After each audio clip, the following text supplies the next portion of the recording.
Ce programme vous est proposé avec le soutien de la région Provence-Alpes-Côte d'Azur.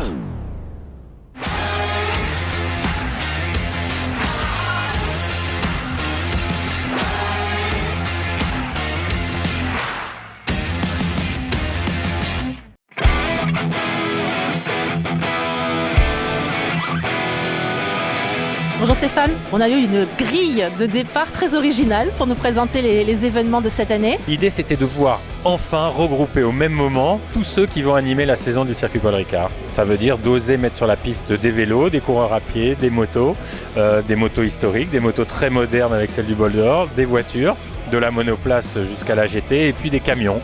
Et tout ce petit ensemble, ça représente quand même 21 dates.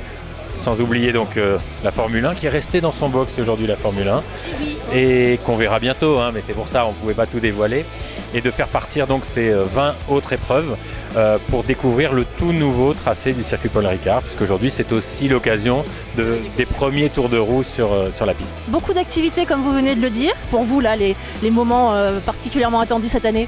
Si on est un vrai passionné, on doit être là un week-end sur deux au circuit, puisqu'avec 20 épreuves, c'est à peu près le rythme qu'on va avoir cette année. Après, si on doit faire un choix, j'allais dire que les motos classiques, la Sunday Ride classique, les motos modernes, on a le Bol d'Or et le Bol classique pour retrouver quelques anciennes et quelques vieux champions.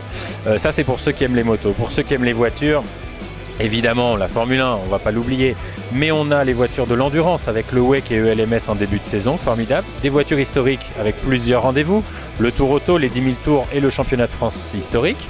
Donc il y en a un peu pour tout le monde. Et si on veut venir en famille profiter de tout, on vient au Grand Prix Camion, parce que là on y trouvera des voitures, des motos, mais aussi des karts et des camions. Donc voilà, le résumé de la saison, ça pourrait être ça. Il y en a vraiment pour tous les goûts. Et puis il ne faut pas oublier qu'en dehors des courses, il y a d'autres activités. Si on veut conduire par exemple sur le circuit, on peut venir en stage de pilotage. Si on veut faire du vélo, c'est une fois par mois. Si on veut faire de la course à pied, c'est une fois par mois. Donc il y a toujours quelque chose à faire ici sur le circuit. On a vu qu'il y a un grand engouement pour le vintage, avec notamment des compétitions fort attractives.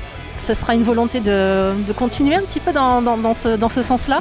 Je crois qu'aujourd'hui le rétro est à la mode, mais c'est une mode qui dure et c'est une mode faite d'objets de qualité. C'est ça qui est important et on a la chance en particulier avec les 10 000 tours et le Tour Auto de voir de superbes voitures.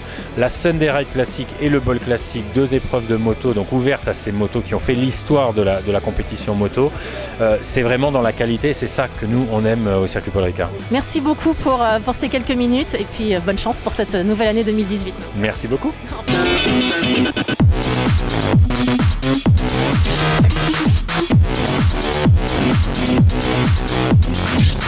Thank you.